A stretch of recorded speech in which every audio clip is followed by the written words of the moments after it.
everyone, it's Rhonda, and today I'm doing my June wrap-up, and I will be talking about all the books that I read last month. Now, some of you may be saying, Rhonda, it's the end of July. Shouldn't you be doing your July wrap-up?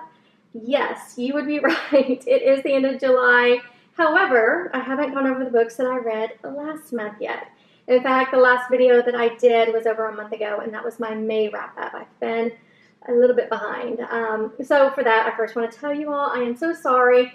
It's summertime, and between the kids being home from school and just my work being busy, I have fallen way behind on my content. But I promise things will get better once school starts back up this next month.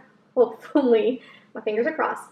Anyway, I hope everyone is doing great and having a wonderful summer. But anyway, let's talk about the books that I read in June. I read 19 books, and of those, 10 were romances, 3 were mystery thrillers, and 6 were romantasy. Yes, you heard me correctly. I rediscovered fantasy, specifically romantasy, and I can't wait to share those with you. And just like last month, I'm going over these books in the order that I read them, which brings me to the very first book that I read in June, and that is Kiss My Cupcake by Helena Hunting. So I heard about this book after watching a video by Heather over at Bookables. She has been talking about this book for about over a year now.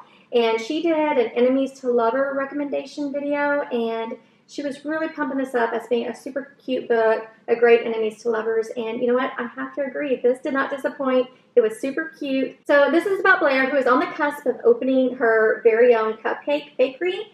That shop is also going to serve cocktails and alcohol.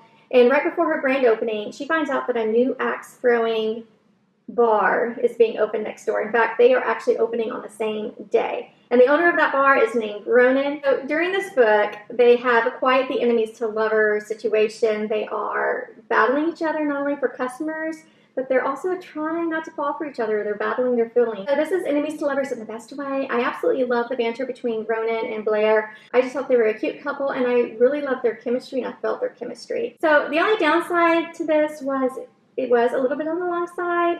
And by little, I mean just a smidge. This is, I think, 360 pages, and I think they probably could have knocked out 30 pages, and it would have been a little bit better. There is, I wouldn't say a subplot, but they do talk about something else in this book involving the grandfather. And while Ronan's grandfather is super cute, and I loved him, I just really was not interested in that part of the story. I was more interested in Blair and Ronan and their relationship. But overall, I really enjoyed this, and I give it 4 stars. All right, next up is the book that caused me to go down the fantasy rabbit hole, and I'm talking about Fourth Wing. My kids actually bought this for me for I can't remember if it was my birthday or for Mother's Day, but I decided to read it in the beginning of June, and I'm so glad I did. Now, I have read fantasy before. I read the first 2 books of Hunger Games and the first 2 books of the Divergent series way back when, and I did enjoy them. I thought they were really good. I just kind of lost interest in it and never really continued with the fantasy journey. But I am so glad that I read this. I absolutely loved it. I'm not sure what kind of just drugs Rebecca Yarros wove into the story, but I ate it up, and I could not put this down. So this is about a girl named Violet who is going to a war college. The war college is made up of quadrants, and she could either go into the scribe quadrant, which is, I think, historians or the keeper of the scrolls, librarians. That is actually what she's been trained to do her whole life, is to become a scribe, just like her father. The other quadrant is the healers. These are just the medics, people who heal injuries. And then the other quadrant is the writer quadrant, and that is the most dangerous. The kicker with the writers is you get to get a dragon. Now, as I mentioned, Violet has been training to be a scribe her whole life. However, her mother forces her to join the writer's quadrant at the last minute. There's a lot of training, which I love training in fantasy books. It reminded me of the Divergent series just because of the training she goes through. And then obviously there's also trials and competitions, things that she needs to do well in order to make it to graduation. And the thing with being a writer is if you do not graduate from this war college, it's not because you weren't any good, it's because you died. So the stakes in this book is very, very high, and I was there for it. My favorite thing of this book is the dragons. I absolutely love the dragons in here so much, and they really were their own characters themselves. They played a huge part of the story, and I love that so much. What I liked about this too was the writers could communicate with their dragons, meaning they could telekinetically talk to the dragons, and the dragons can talk to them through their minds, which I found very interesting. Now, the other main character in here is Xander. He is the male main character, and he does not like Violet or her family. In fact, he hates them, and he wants to kill Violet. So this is a very much a true enemies to lovers situation. The stakes are high here, and I loved Xander. He was amazing, and I loved reading about Violet and Xander's interactions. I thought it was very interesting. I love the banter. I love their chemistry. Perfection. I loved it. So I read this book so quick. I think I read it in less than a day. I just could not put it down. And you know when you're reading a book and you know it's going to be a 5-star, you just start grinning from ear to ear and you can't turn the pages fast enough. That's how I felt about this book. I absolutely adored it, and I gave it 5 stars. So good. Highly recommend it. If you're one of the few people like me who had not read this yet, do it. You won't be sorry. Now, right after I finished Fourth Wing, I had to run out and pick up Iron Flame. And this one picks up right where Fourth Wing left off. Fourth Wing left off with quite the cliffhanger, and I wanted to know what happens next. And since this one was already out, I went ahead and grabbed it. I will say that I was a little bit disappointed in this book. I really had to push through it. It is incredibly long. How many pages is it? Yeah, it's over 600 pages, and I felt like it was just way too long. This is actually written in 2 parts. There's part 1 and part 2, and I feel like the story really did not pick up until this part of the book. Then it started to speed up and get really interesting. And also I felt like there was a lot of bickering with each other, not trusting one another. There were some parts in here that I did find interesting, but overall it just kind of dragged on, and I felt like a whole hunk of this book could have been edited out completely because it did not add anything to the story. I was also a lot more confused in this book. You are introduced to a lot more characters, a lot more world building, and I was confused on where they were at, who was who, and so that was kind of driving me crazy. Probably through the majority of this book, it was kind of like a 2.5, maybe 3-star read for me, but with the last quarter of the book, actually less than a quarter of a book, then it jumped to a 5-star. And the ending of this book, oh my goodness, when I read those last couple of pages, or the last couple of chapters, I was just like, oh no, the cliffhanger was just incredible. It was heart-stopping. I couldn't believe the way Rebecca Yarros ended this, and I cannot wait to read Onyx Storm, which comes out at the end of January. Hopefully it's going to be a little bit better than this one. This book felt a little rushed, and like I said, it's a little bit too long. But like I said, the beginning of this book was probably like 2.5, 3-star. The ending was a 5. I think on Goodreads I gave this a 4-star. But it was good, just not as good as the first one. So after reading those 2 heavy fantasy books, I needed something just light and fluffy and cute, and I picked up my very first Catherine Center book, and that is The Bodyguard. This was super cute and a great twist on the bodyguard love story, because this is about a woman who is actually the bodyguard, not the man. And she has actually been hired to protect a man who happens to be a very famous actor, and his name is Jack Stapleton. And he has just a crazy stalker. So Hannah, who's the main character in this book, is having to protect him from this stalker. So in the story, Jack is having to go back to Houston, which I love because I was born and raised in Houston. But they're having to go back to Houston to see his family. Actually, his family lives in Katy, which is a town to the west of Houston. They're having to go there to spend some time with some family, and he does not want his family to know that he has a bodyguard. So they are having to fake date, and because of that, there's some forced proximity. Now, I absolutely love Hannah in this book. I thought she was cute and quirky. I loved her inner monologue. I just found her so funny. And I really, again, I enjoyed the chemistry between Jack and Hannah. I thought they were super cute together. I love that this was set in Houston, and I think Catherine Center is from Houston as well, so it was nice to read about Katy and Houston and Midtown because I'm very familiar with those areas. And also featured in here is the Brazos River. The Brazos River is just right over there from my house. It's so close, so I'm familiar with the Brazos River and how treacherous it can be.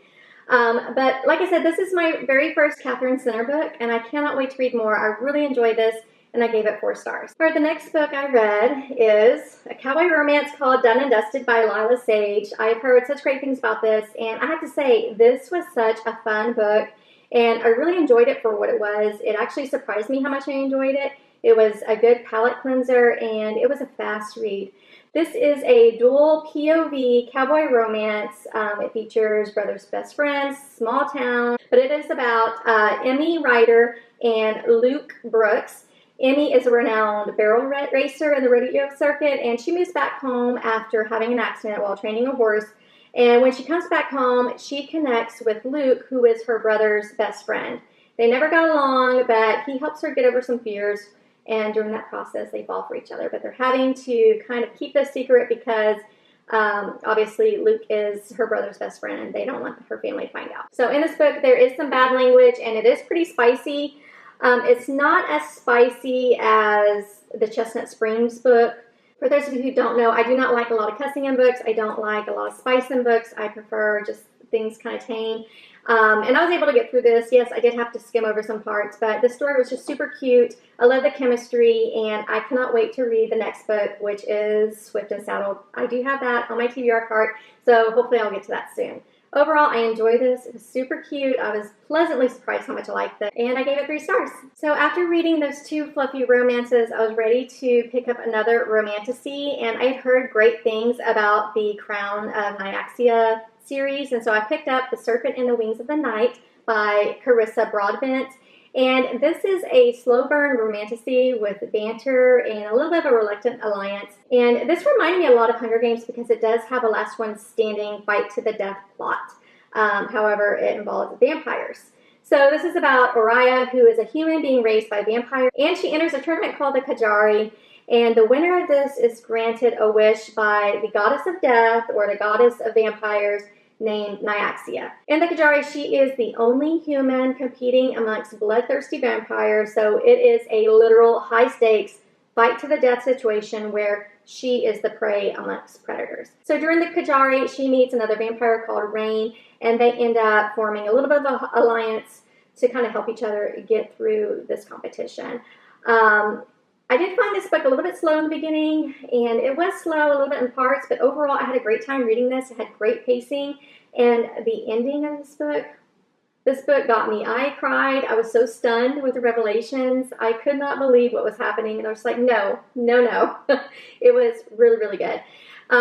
This book was easy to understand. It was a quick read. I think with fantasy and me, I'm going to love fantasy books that have training and competitions. And this definitely had this. It's also a great underdog story. It was not super spicy at all, and I love that. It did have a couple of bedroom scenes, but overall it was a slow burn, not too steamy, and I loved it. I gave it 4 stars. All right, the next book I picked up is 6 Scorched Roses, also by Carissa Broadbent.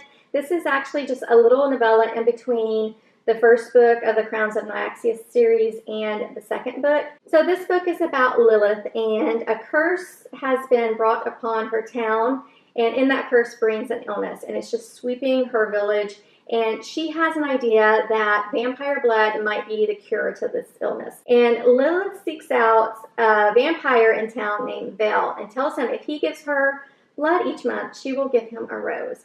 And they agree, and she starts researching this blood to see if it will help. So this was a super short novella. It is about a little over 180 pages. It has super short chapters, so I was able to fly through this pretty quickly. I want to say I read this in like 1 or 2 sittings. Overall, I loved the chemistry between Vale and Lilith. There is a heavy emphasis with this novella on romance. You are reading more about the romance side of this book than the fantasy. However, you do get a little bit more of a backstory on Nyaxia, which I found interesting. I do wish it went into detail in parts just because I wanted to learn more, especially around the end. But you're not going to get that with a novella, and I feel like we're going to learn more about these characters and future books. But overall, I really love this. I love meeting these 2 characters, and I can't wait to read more about them. And I gave this 4 stars. It was really cute. I loved it. Highly recommend it. The next book I read is another Catherine Center book, and that is her new release called The Rom-Commers, and I absolutely love this one. It is a love letter to rom-com movies, and I was here for it. I love rom-com movies. This is about Emma, who was once a promising screenwriter, and she kind of put her career and her life in general on hold to take care of her family after a tragedy. 10 years later, she gets the job of a lifetime to help her all-time favorite screenwriter, Charlie, improve a romantic comedy he is writing. This is definitely a grumpy sunshine, and it's about setting your needs, wants, and desires aside to help others. And I'm going to be honest with you, this was an emotional read for me. This book had me crying by page 36. I was bawling, and then I cried more later on. I don't think everyone's going to cry in the beginning. This one just kind of hit me hard because of my own life experiences and things that happened to my family. It got me. So what I loved about this, the banter in this book was off the chart. This was a fast read because they just had quick back and forth banter, and I love that. I just loved Emma and Charlie and their crazy experiences. I know some people did not like this book, but I felt like it was a real and honest love story. I highly recommend it, and it is one of my favorites of the year. I gave it 5 stars. Okay, the next book I read is the first thriller that I read in June, and that is The Housemaid is Watching by Frida McFadden. This is another most anticipated book by me. I read the first 2 Housemaid books by the same author and loved them. I gave the first one 4 stars, and the second one I gave 5 stars. So I was eagerly awaiting this one, and I did not love it, sadly. This one was a little on the slow side and seemed more about the relationship with her husband than anything else. So here we are following Millie, and we are jumping 11 years in the future where she is moving into the suburbs with her husband and her 2 kids. This one was just okay for me. I did not love it. I feel like it was definitely more about the relationship with Millie and her husband and her insecurities in that marriage and less about any thrilling aspects that Frida McFadden is known for, if that makes sense. Also, I didn't feel like Millie in this book is the same Millie from the other 2 books. Millie has always been a fighter, and I just did not get that here. But I really wish it was more thrilling. I really wish it had a lot more plot twists that Frida McFadden is known for. And when I pick up a Frida McFadden book, I know my head's going to spin just with all the craziness that's going to happen. And that just did not happen here. I don't think this series needs any more books. I'm not sure if she's writing anymore, but I think she probably could have just ended the series with the first 2 books, and we didn't need this 3rd book. It just kind of came across as a forced book. But this one just really did not live up to the other 2, which I loved. And I think we can finally put the series to bed and move on to other books. I don't think like I said, I don't know if she's writing any more Housemaid books, but if she is, I probably won't read them. I think I'm done. And sadly, this is disappointing. 2 stars. All right, the next book I read is another thriller called A Talent for Murder by Peter Swanson. And sadly, I was not a fan of this one either. This book is actually part of a series, and I didn't realize that. And had I known, I probably would not have read this. I would have gone back and read the first 2 first. But this is an interconnected standalone, and while reading this, I could see where some characters made an appearance that probably came from the other books. But I didn't feel lost reading this, so I think you can read this without reading those other books like me. But this is about a woman named Martha who finds blood one night on her husband's clothes when he comes back from a work trip. And she immediately suspects he's a serial killer, which is what one does when they find blood on their husband's clothes. So first off, I had a problem with the plot. I feel like she kind of jumped to conclusions pretty quickly.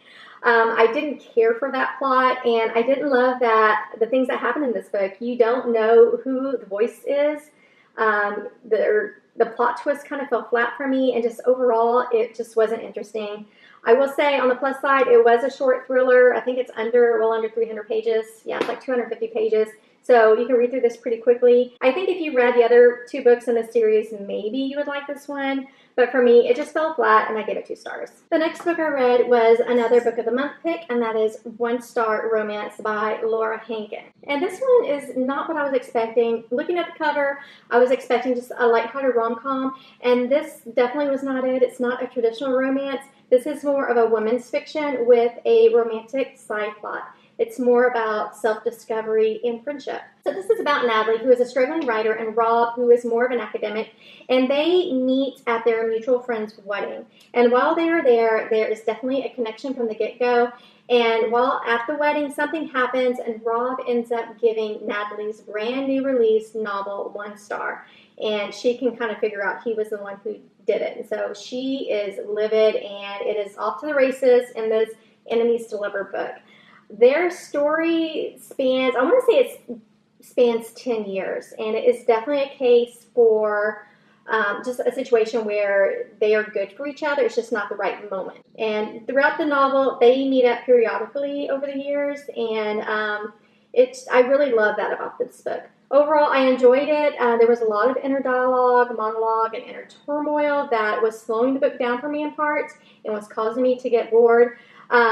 This one is not a 3-star, and it's not a 4-star either. It's somewhere in the middle. I would say like a 3.5. I think I gave it 4 stars on Goodreads. I can't remember. So I would definitely recommend it, but go into it knowing that it is not a lighthearted rom-com. It goes much deeper. There are some funny moments, and I did love the characters, the plot, the writing style was amazing, and this was just a well fleshed out story. And I enjoyed it, so I gave it 4 stars. Next up is Reckless by Elsie Silver. This is actually the 4th book in the Chestnut Springs small town cowboy romance series, and this one follows Winter, who is the half-sister of Summer.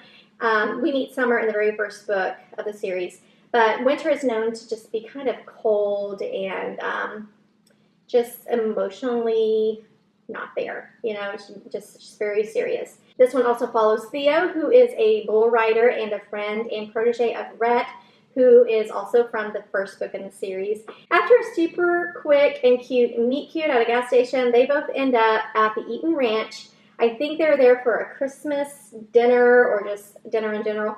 But it is very apparent from the beginning that they are both interested, even though Winter is in the middle of a divorce and she's just trying to find herself and is not looking for a serious relationship. But at the end of the night, things happen and it changes the course of their life forever. So I did love the characters in here. I loved Thea's acts of service, and I loved Winter's fierce independence and learning that she is capable of so much more than being an ice queen. She learns to let her guard down, and she learns to accept love from the people around her. So what I didn't like about this book is I did not like the miscommunication in here. And it made me so incredibly sick for what the characters missed out on because of that miscommunication. I know you would not have a plot without that, but I didn't like it. And also, while I love Winter, I did find that even though she is strong and capable, she does come across as incredibly insecure, and I feel like that just didn't match up with what I've known about her. And then finally, I did feel the chemistry that Theo and Winter had, but I did find that, at least on Theo's side, it did come across as very insta-lovey, and I didn't care for that. I felt like it was more or less driven. Obviously, things throughout the progress of the book, things clear up and improve, but it did feel like it was insta-lovey. Finally, all the books in the Chestnut Springs series are incredibly spicy, and they do have bad language, so if you're not into that, then you may not want to read these. Overall, it was good. It was okay. I gave it 3 stars. Another 3-star read is The Dead Romantics by Ashley Poston. This is actually my second Ashley Poston book. I read The 7-Year Slip, I believe, back in February, and it was a 5-star read for me. I love that book so much. It's one of my top favorite books of the year so far. And sadly, this one was underwhelming. I'm so sad. I was looking forward to this book, and I was actually going to read it in the fall, October time, just because of what it's about, but I couldn't put it off any longer. I really wanted to read it. But this is about Florence, who is a ghostwriter for a very famous romance author. Think Danielle Steele or Nora Roberts. She is actually in a bit of a writing slump, and she needs an extension on her new novel. But her new hot editor, Ben, is not having it. In fact, he tells her, if you don't get this book to me ASAP, then I'm getting legal involved. So she doesn't want that to happen. But while all this is going down, she gets a call from back home that her dad has passed away, and she needs to go back home for the funeral and help her family out. Something else, Florence has a little bit of a secret, and she actually sees dead people. She can see ghosts. And while she's back at home, who knocks on her door but Ben? However, Ben is now a ghost. I love the concept of this. It sounded really interesting, and I love the first 100 pages of it, and I flew through it. But after that, the book got incredibly boring to me. It did finally pick up around maybe the last few chapters. There were a couple of plot twists. One I absolutely loved and did not see coming at all. And the other one is one that I have seen before and I actually saw it coming a mile away. So I just feel like the meat of the book, the middle of the book, was just kind of lacking. And also, I did not feel the romance between Ben and Florence because he was a ghost. He kind of came across as a side character who just kind of popped up and disappeared throughout the book. and I didn't feel their chemistry. So that is why I gave it 3 stars. It was good. Ashley Poston writes beautifully. This has nothing against her writing. It was just the structure of the book and the character development and the relationship development just wasn't there for me. It's a little bit of a miss.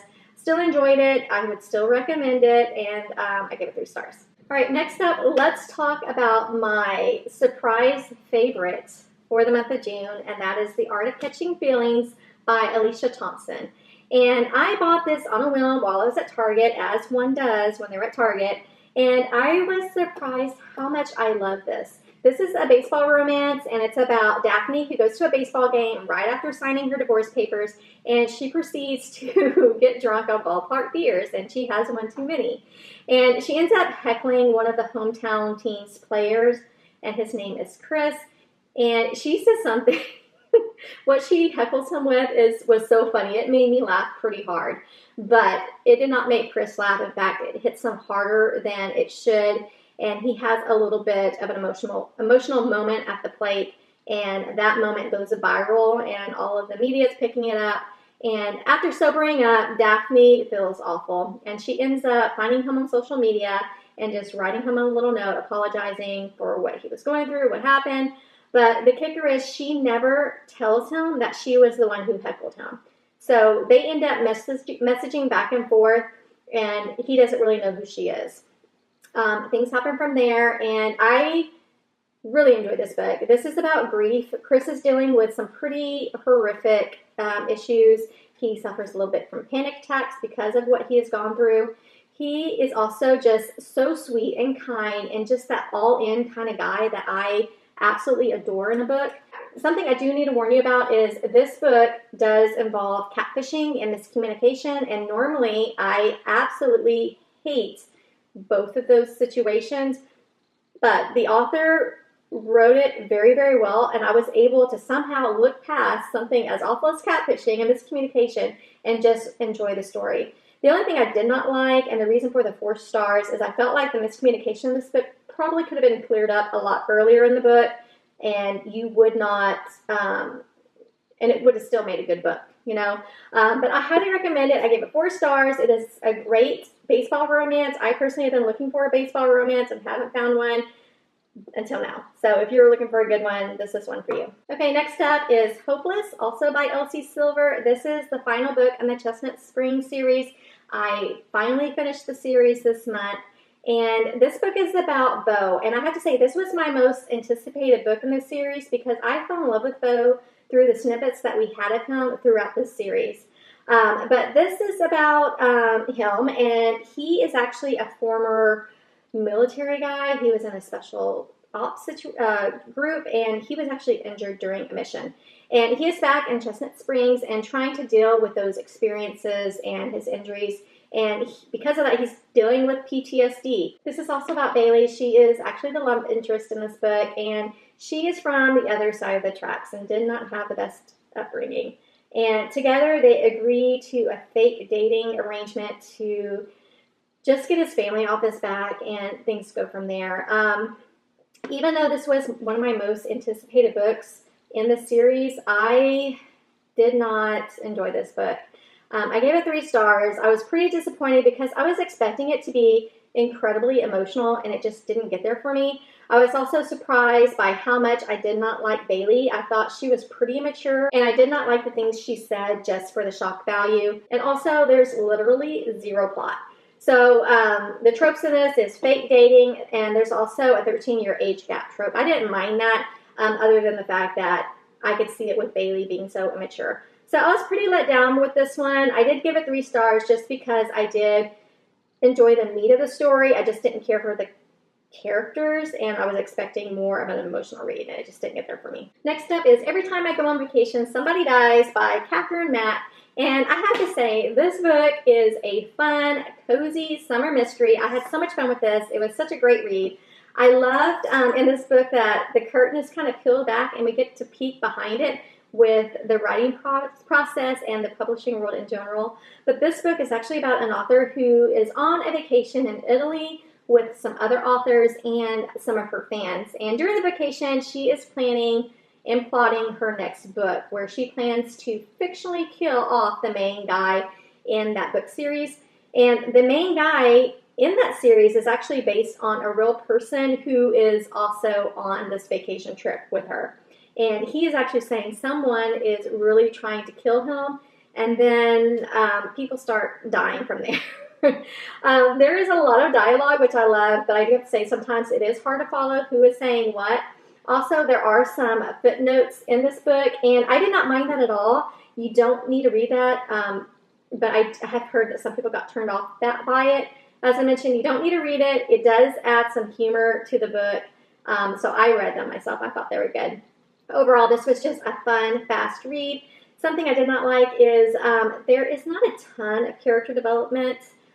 Usually with cozy romances or cozy mysteries, I feel like there's more character development because it kind of makes up for the lack of a fast-paced drama, and this just did not have that. The characters were just kind of surface level, so just know that it's just a lighthearted, cozy mystery, and you'll love it just like me.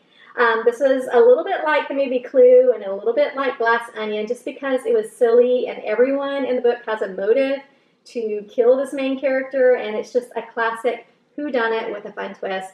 Really love this. Highly recommend it if you're looking for a good summer mystery. I gave this 4 stars. All right, next up is another book by Ashley Poston called A Novel Love Story, and this is actually one of my most anticipated books for the year, just because, again, I love the 7-Year Slip so much.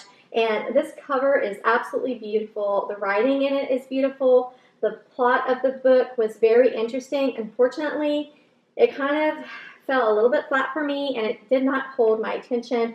But I love the idea, and I had such high hopes for this book. But in this book, you're following Eileen, who is headed on a solo book vacation, and she ends up stranded in a town along the way. Well, come to find out, the town she ends up in is actually the fictional town in one of her favorite romance novel series. And during her time there, she is meeting the characters from the book she reads, and she's also meeting the grumpy Anders, who owns a bookshop, and he seems to be someone new who hasn't been written about in that book series she loves so much. The author of these books unexpectedly passed away before she could finish the series, and so during her time in this town, Eileen is spending that time trying to figure out what was supposed to happen in that last book. So again, I was really looking forward to this book just because the idea, the plot of the book sounded really amazing and just unique, and just because of how much I loved that first book that I read by her. But sadly, this was a miss for me. The romance just was not there. I did not feel the chemistry between Eileen and Anders. I didn't care if they ended up together. It's just there was no chemistry. So the 7-Year Slip is still my favorite. This one was okay, but definitely disappointing, especially since I was just looking forward to it. I will say that this did remind me a little bit of the movie Pleasantville with Reese Witherspoon, Tobey Maguire, and Paul Walker. I think it's from the late 90s. So definitely check that movie out if you haven't already. It is a beautiful movie, and it definitely reminded me a little bit of this book. So this is a 3-star book instead of 2 stars because, again, I love the idea, and I absolutely adore Ashley Poston's writing. She writes so beautifully. I just wish her characters and just the plot and the story was fleshed out a little bit better. All right, we are almost there. I have 2 books left. Going back to Romantasy, I read Powerless. Now, I have heard nothing but great things about this one. Everyone seems to love it. They give it 6 stars. They sing its praises. This is a YA romantasy, and I don't know if this is a case of me just expecting the moon when it came to this book just because of everything I heard about it, but it felt a little bit flat for me, and I would say that it read pretty slow during the first half just because we're learning about the characters and the history, and it really doesn't pick up until the last half. But this book is about Hayden and Kai. There are 2 different groups in this world. There are the elites, and people in the elite group have special powers. And then the other group are called the ordinaries, and the people in the ordinaries do not have any powers. And the ordinaries are actually executed or banished because of that. But Peyton, who is the female character in here, she is actually an ordinary, but she has been taught since she was young to fake having a special power, and that special power is being a psychic. And then the other character in here is Kai, and he is actually an elite who has been trained to basically kill and banish ordinaries. Well, in this novel, Peyton, something happens, and Peyton has been nominated to compete in this competition with other elites. And so this reminded me a lot of the Divergent series with the trials and the competition. And the chemistry between Kai and Peyton is off the charts. The things he tells Peyton just melts my heart. He is such a guy, and in the best way possible. I absolutely adored him. I did love the trials in here. I loved all that. For me, I don't want to talk bad about a writer's actual writing. So I have heard that Lauren Roberts wrote this when she was a teenager. I think she was 16 or 17. And I would say it definitely reads that way. I'm not here to say that it's bad writing in any means. It's not. It's actually good. It just read very YA, which is what this is. Now, I have read other YA fantasy books. Like I said, I read the Divergent series. I read The Hunger Games, at least the 2 books from both of those. And I love them. So I know I can like and enjoy YA fantasy because I have before in the past. But for this one, I don't think I enjoyed the writing as much. I'm hopeful with her new book, Reckless, that came out earlier this month. I'm hopeful her writing has kind of evolved and will get to be more beautiful and lyrical, which is what I expect in a fantasy book. But for me, this was 3 stars. It was still good. There were some things I liked about it, and there were some things I didn't. But it was still a solid read, and I'm definitely going to continue with the series. My very last book that I read in June is this cute little novella. So this book is Powerful, also by Lauren Roberts, and this book follows Adina, who we meet in Powerless, and a new character named Mac. And this book is actually more focused on the romance, and it's really just about Adina and Mac meeting in this town where they're from, and it kind of follows them along their journey. It is more focused on the romance, and it was just so sweet. I loved them so much, but it was also gut-wrenching and heartbreaking. I cried so hard at the end. I absolutely love this. So I read this little book in one sitting. I flew right through it. It was just so good. I loved it so much. But again, this just follows Mac and Adina during the same timeline in Powerless. I did find a tandem reading guide online, and I thought about doing that while I was reading Powerless, but ultimately I decided against it. But I can see why you may want to try that. I did enjoy reading it after. I think I was somewhat prepared for what happens in this book, but not really. I just wish it was a smidge longer and I got a little bit more of Mac and Adina. But I gave this 4 stars. I did enjoy this tragic little story, and I highly recommend it after you read Powerless, though. All right, guys, those are all 19 of the books that I read in the month of June. I had a great reading month. I think I only had a couple of 2 stars, and the rest were 3, 4, and 5 stars. I hope you enjoyed this video. In the comments, please let me know what was your favorite book that you read in the month of June, and I will see you in the next video. Thank you so much for watching, and I'll see you next time. Bye.